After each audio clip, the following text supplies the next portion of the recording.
Well, hi there, Cindy Dole, and this is Hour 2 of Home Wizards, your radio home for all things home, garden, and life improvement. This is what we love doing every Saturday from 2 to 4. So if you're just discovering me, I hope you check in a little sooner, because last hour we were all about helping you figure out that darn earthquake safety kit. And, last weekend, that's all I could think about. It's so many people that I would bump into said, I think I need to hurry up and get my kit. And it's all because of what we saw in Japan. We're realizing we know it's not if, but when, but I think we kind of get into this tra-la-la mode. And so I went to our kit and saw that all the food that we had was 3 years old. And so we had to throw all that out and start fresh. And so now I'm going to have this list of contents on the outside of our kit, and then a date, so that we're going to promise that every January 1st, after we do the Rose Parade, we're going to check our kit and make sure that everything hasn't expired, and then reassess and move on. It's kind of a little mental note.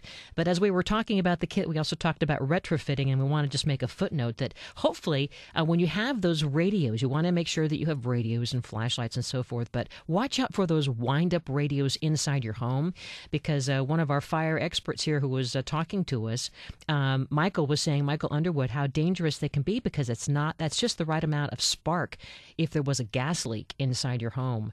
And also look into getting an automatic shut-off valve with your gas line. It's a couple of good points. But check out the website, cindydole.com, and you can print out what you should have in your kit. Do it this weekend if you haven't already. Have one for in your home, outside the home, in like a great, plastic trash container on wheels, and then have a backpack that you keep in your car. So anyway, I know you've heard it before, but we forget about it, we put it off, and I hate to not be safe.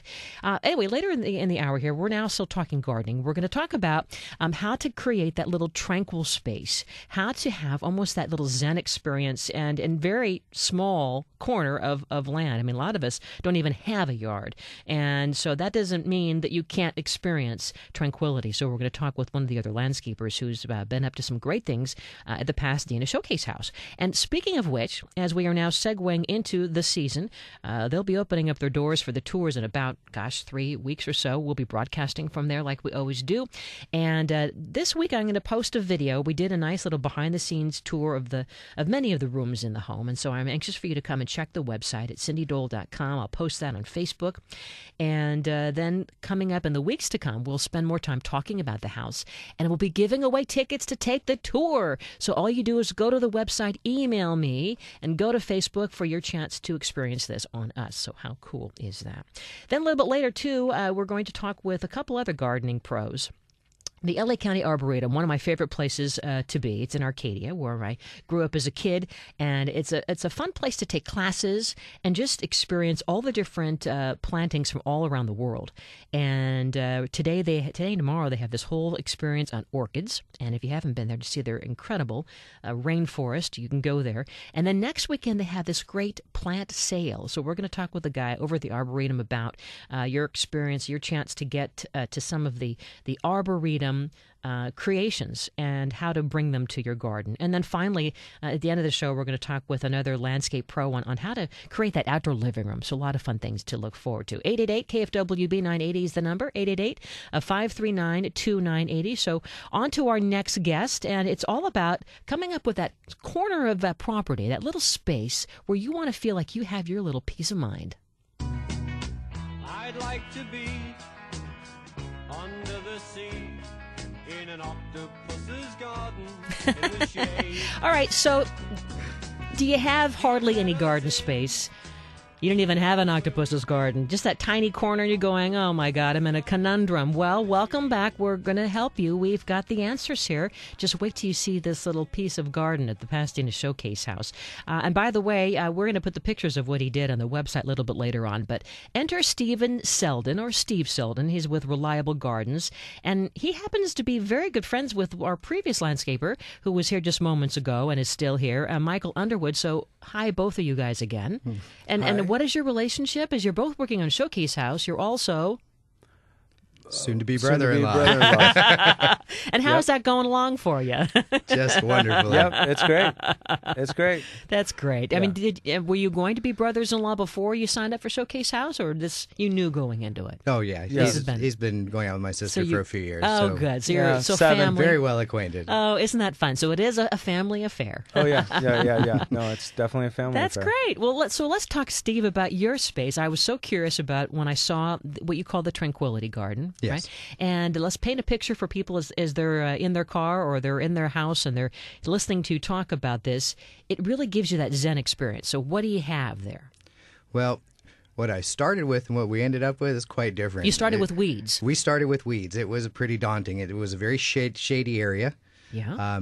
And How essentially, big? How big? Pretty small. yeah, it's probably about 50 feet long and about 30 feet deep, but it's in an odd shape, a triangular shape. And it was basically just a mass of weeds right next to some very huge historic old oak trees, because the property's been there for Forever. eons, and it's just a gorgeous property. And is this on the side of the house or the back? Or Yeah, it's on the side of the Side. house. It's off to the side of the garage. See, we can all relate to that side garden that we don't know what to do with. Yeah, it's no man's land. It was no man's land. And no sun whatsoever. Right, and that creates quite a challenge because without sun, the plant palette really gets reduced. But I wasn't missing it because when I saw what you did, it's all greens for the most part. Different textures of green. Yeah, it's different textures of green. Hopefully in April, it should all pop. Everything in there blooms for the most part. Oh, good. So there's different leaf shapes, different textures, but there will be a lot of flowers, a lot of fragrance.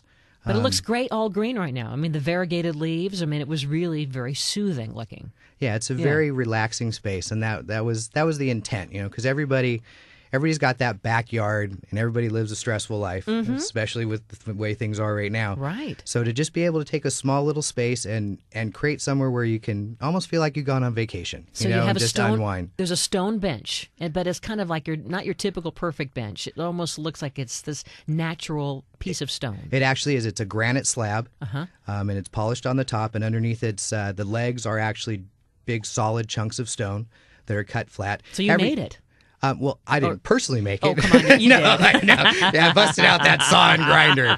No, we actually purchased it from one of our suppliers All right. to use, and I wanted everything to be very natural, and Yeah. very to complement what was there, because there is a lot of the gray slate pathways Yes. that go around the property. And let's talk about that. It's kind of a flagstone, right? Correct. And it's gray. And I love what you used in between. Is that like a lava rock? What that actually is, it's a recycled glass. It's a black glass instead of the traditional concrete grout. It looks so rich against the gray. It the really deep, gives deep it an black. elegant touch to Yeah. it. So it's recycled glass. Correct. And it just sits there loose. Yeah, all the slate is cemented in place just Mm-hmm. for safety. You don't want anything loose with people walking on, especially the quantity of traffic that's that- going to be now- going through that see, place. that'd be a really funny trick. Yeah. Whoa. No, we want to make sure no, everybody's we nice don't and want that. stable as they walk. Yeah. And so you have the bench, and then you have the stone, but then you also have, is that a water feature that's right in front of the bench, or what is that? Those three little. Yeah, it's actually, those are a unique type of rock. It's from Washington. They're called basalt columns. Oh. Instead of, water features are very common. They're so also 2010. They're very difficult to maintain. I mean, anybody I know who has a water feature, Really? they work for a while. Then basically, it's Really? just a mosquito pit. Oh, no. It happens. I love my water feature. All if right. you take care of it. Okay. But these are actually, I wanted something that wasn't going to require any additional maintenance on anybody's part. Something that was just very simple, yet at the same time kind of intriguing. And the Washington basalt columns are very unique. They have a very unique shape and pattern to them, and they're very tall, and they have different shades, different hues on them. So what I did was I put 3 of them together, different shape size ones, and when you look at it, really kind of gets you thinking. It's something you just kind of ponder and look at. It's not. It's an eye catcher. They're different, and it's very unique. It's not something you see a lot of. So it's garden art. Yeah, you could call it It's garden art. arts. Yeah, it's like a rock sculpture. A sculpture, and again, there you go with that 3 again. I mean, there is a common theme that you designers love: odd numbers. 3s and 5s. And 3s are very important to get that look. Yeah, I actually had started because there was there's no in creating anything, your landscaping, there's no set rule. A lot of it is just trial and error, and you do what feels good. And originally, I'd brought quite a few pieces in and put them in, and it was just too crowded. and you looked at it and it almost looked like a little rock pile. So I just garage kept sale. and I just kept removing them, and we ended up with the classic 3 of Isn't that different shapes, interesting? and it's very pleasing to look at. Okay. And so for us to learn from what you've done, I mean, it really has a feeling of rainforest, and the shady plants. We first need to know what kind of sunlight we have for the plantings and then what size of the space, right, to have the right proportion. But what else would you suggest? The most important thing with any garden and any designing really is to really complement the environment. Over the years, I've gone to so many people's houses and to projects where people will try to force something in an area when it's really not what should be there. If you have a shady area, you need to do plants that are going to be able to handle that shade situation. Okay, what is your website? Our website is www.reliablegardens.net. And Michael, your website is? www.underwoodlandscape.com. Okay, thank you guys. We'll see you at the Showcase House. Thank you very much. Thank you for having us. And you got it. Up next, we're going to still keep talking gardening. We're going to find out some really cool new plants, berries, other edibles, things you could be considering right now to really have that sense of outdoor living. And later, we're going to talk about outdoor living rooms. Home wizard Cindy Dole, and the fun continues right after this. Nobody warns you, Willow, hold on tight. Nothing's gonna shake KFWB News Talk 980.